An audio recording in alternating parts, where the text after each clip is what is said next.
अस्सलाम वालेकुम। कैसे हैं आप सब? उम्मीद करती हूँ सब खैरियत से होंगे। मेरी दुआ है कि अल्लाह पाक सबको अपने हिफ्ज़ व में रखें, मुसीबतों परेशानियों से महफूज रखें। आमीन सुम्मा आमीन। एक नया दिन, एक नई उम्मीद और एक नए व्लॉग के साथ हाजिर हूँ। रमज़ान की तैयारी तो माशाल्लाह सबके घरों में चल रही है। इसी तरह मेरे घर में भी रमज़ान की तैयारी जो है वो अरूज पे है। जैसा कि रमज़ानुल मुबारक के शुरू होने से पहले ग्रोसरी सभी करते हैं, सभी घरों में होती है। इसी तरह मेरे घर में भी ग्रोसरी जो है रमज़ानुल मुबारक से शुरू होने से पहले ज़रूर की जाती है। और मैं आपको बताऊंगी कि मैंने क्या क्या चीज़ें ख़रीदी। कुछ ये खुश्क खुबानी और इमली ख़रीदी, इससे चटनियाँ बनेंगी जो मैं आपके साथ शेयर करूँगी, जो अफ्तारी के टाइम इस्तेमाल में आएंगी। और ज़ाहिर है ये बेसन है और बेसन जो है इससे पकोड़े बनेंगे और पकोड़ों के साथ ही चटनी खाई जाएगी। अच्छा जी, उसके बाद फिर ये डालडा, तो जहाँ डालडा नहीं, जहाँ मामता वहाँ डालडा, तो ये हर घर में मतलब ये हमारे घरों की पहचान है और सभी पसंद करते हैं। और मेरे घर में भी डालडा ही पसंद किया जाता है। और कुछ ये सोया सॉस और चिली सॉस ये ख़त्म हुए हुए थे और ये एप्पल विनेगर। अच्छा, ये ले लिया था क्योंकि ये सैलड में इस्तेमाल होगा, क्योंकि मेरे घर में खाना जो है वो हेल्दी ही खाया जाएगा ये रमज़ानुल मुबारक। अच्छा, इस दफ़ा जो ग्रॉसरी की है ना, इसमें जो है जितने भी पैकेट हैं इनके ऊपर रमज़ानुल मुबारक, रमज़ान करीम, ये सारा कुछ लिखा हुआ था। और कुछ मुरब्बे वगैरह ख़रीद लिए थे क्योंकि ये सहरी के टाइम जो है ना ये हमारे घर में खाया जाता है। तो शॉपिंग मैंने वो की है जो मेरी मेन ज़रूरत है, जो मुझे चाहिए इस वक्त। बहुत सी चीज़ें भी घर में मौजूद थी, पर फिर भी मैंने थोड़ी बहुत ऐसी ग्रॉसरी की है, ऐसी चीज़ें ख़रीदी हैं जिनकी ज़रूरत थी। अब जो ये टीन वाला फ्रूट्स है ये ख़रीदा, ये चाट में जाएगा। ये कुछ पिसे हुए मसाले, कुछ साबुत मसाले ख़रीद लिए क्योंकि इनका जो इस्तेमाल है ना वो पकौड़ों में होता है। और पकौड़े शकौड़े जब इनमें ये चीज़ें हों तो फिर ज़ाहिर है उसका टेस्ट ही अपना होता है। कुछ टिक्का मसाला थे, बिरयानी मसाला थे, ये ख़रीद लिए। चाय की पत्ती ख़रीद ली और चिली सॉस ख़रीद लिया। और बस इसी तरह ये छोटी मोटी ऐसी चीज़ें हैं जो बड़ी ज़रूरत थी वो ही ख़रीदी हैं मैंने। जब मार्केट गई तो बहुत सी ऐसी चीज़ें थी जिनको देख के दिल करता था कि इनको ख़रीद लूँ, पर बड़ा हाथ मैंने रोक के रखा कि नहीं, मैंने वो ही चीज़ ख़रीदनी है जो मुझे ज़रूरत है। अच्छा, इसके बाद फिर ये अचार है, ये बड़ा अच्छा, और ये इस दफ़ा मार्केट से ही आया है। और ये अचार जो है ये हमारे घर में सहरी के टाइम पराठों के साथ खाया जाता है।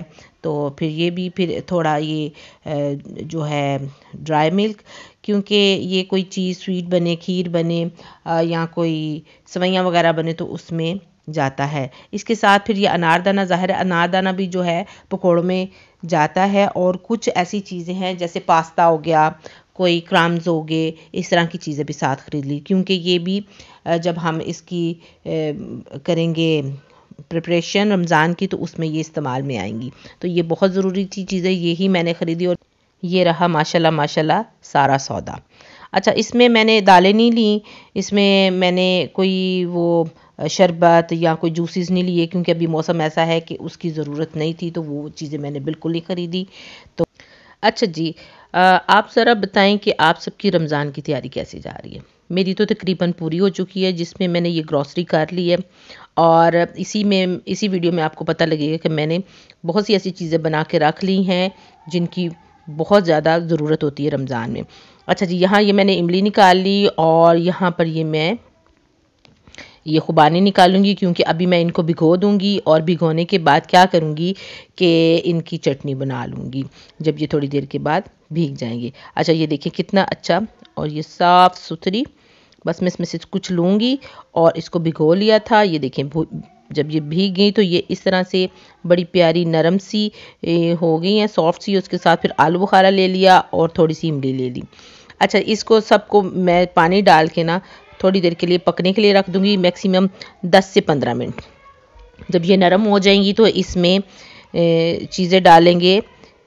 ये देखिए पानी डाल लिया इसमें, और पानी जितनी ज़रूरत है उसी तरीके से हमने इसमें डाल देना है। और आलू बुखारा और खुबानी और साथ इमली भी डाल देंगे। और जब इसमें उबाल आना शुरू हो जाएगा, लिड लगा देंगे ना। लिड लगाने के बाद जब इसमें उबाल आ जाएगा तो फिर इसमें हम बाकी स्पाइसेस डालेंगे।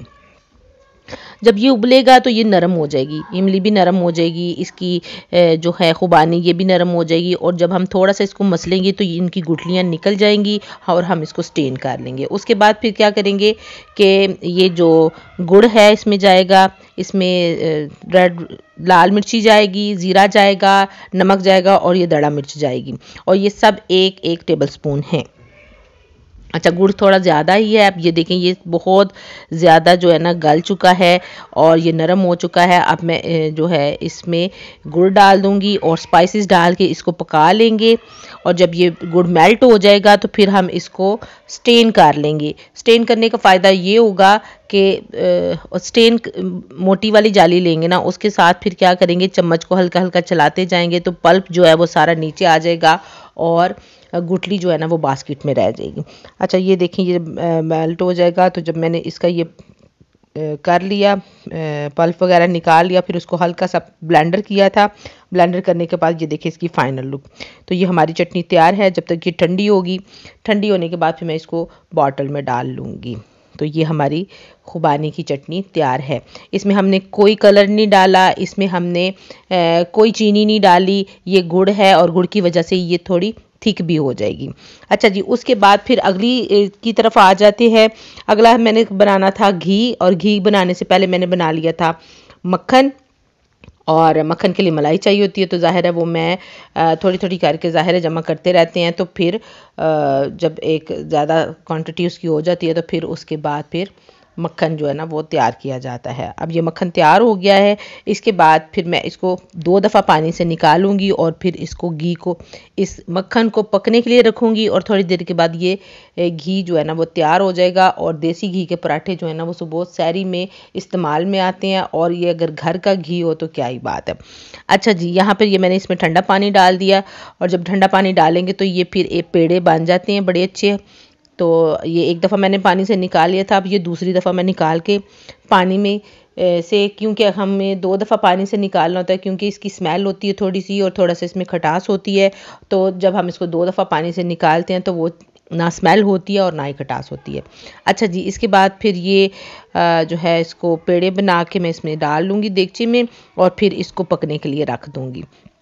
दोनों हाथों से इसको निचोड़ निचोड़ के पानी जो है ना वो अलहदा कर लेंगे। ये देखें, ये एक पेड़ा बन गया, दूसरा, तीसरा, और इसी तरह ये जो अगला है इसी को भी निकाल लेंगे। और ये पानी जो है ना इसने देखे, जब हम इसमें इसको इस तरह से करके मतलब दबा दबा के इसके अंदर से जो एक्स्ट्रा लस्सी होती है या इसका जो स्मेल होती है ना वो वॉश कर लेते हैं ना, तो फिर बड़ा अच्छा साफ़ सुथरा सा मक्खन निकल आता है। ये देखें माशाल्लाह, जब घर की चीज़ें हों तो फिर उसकी मतलब उसका टेस्ट और उसका मज़ा और उसकी खुशी ही अलग होती है। तो ये मक्खन जो है ये तैयार है। और बहुत से घरों में मक्खन के साथ ही नाश्ता किया जाता है, पर मेरे घर में इसको घी बना लिया जाएगा और पराठे जो है ना वो इसी घी से बनेंगे इंशाल्लाह इंशाल्लाह। और माशाल्लाह अच्छा जी, ये देखें, इसके बाद फिर मैंने इसको चूल्हे पे रख दिया था पकने के लिए। ये मेल्ट होना शुरू हो गया है और थोड़ी देर के बाद ये घी की शक्ल इख्तियार कर लेगा। झाग जो है ये नीचे बैठ जाएगी और घी जो है ये ऊपर आ जाएगा। फिर इसको हम स्टेन करके बर्तनों में डाल लेंगे जैसे कि ये, और ये हमारा घी जो है ये तैयार है। ये माशाल्लाह 2 बर्तनों में मैंने इसको डाल लिया था और ये हमारा घी तैयार है। माशाल्लाह माशाल्लाह। अच्छा जी, रोज़ा रखने से अल्लाह ताला की रज़ा और खुशनुदी हासिल होती है। रोज़ा इंसान को सब्र और शुक्र करने वाला बनाता है। तो कुरान पाक में है कि अल्लाह ताला फरमाते हैं कि रोज़ा मेरे लिए है और मैं ही इसका अजर दूंगा। तो रोज़े का तो बड़ा ही अजर है। और जो ख़वातीन जो हैं सहरी तैयार कर रही होती हैं, अफ्तारी तैयार कर रही हूँ अपने घर वालों के लिए, तो ये भी इबादत है, इसका भी बड़ा अजर है। तो रोज़े की हालत में मतलब खाना भी बनाना है, घर को भी देखना है और इबादत भी करनी है, ये भी हम औरतों के लिए अजर व सवाब है। अच्छा, यहाँ पर मैं बना रही थी ये समोसा, और इसकी पट्टियाँ जो हैं वो मार्केट से ही आई थी। और सिंपल मैंने क्या किया था कि आलू बॉईल कर लिया था, इसमें नमक मिर्ची डाली, धनिया डाला और फिर इनके जो हैं समोसे तैयार कर लिए थे। और ज़ाहिर है ये अफ्तारी में समोसे जो है ना जब जब मुझे ज़रूरत होगी मैं इसको निकालूंगी और अफ्तारी के लिए तैयार कर लूँगी। अच्छा जी, आज की वीडियो इतनी ही। इंशाल्लाह नेक्स्ट वीडियो में मुलाकात होगी। छोटी छोटी चीज़ें आपके साथ मैं शेयर करती रहूँगी।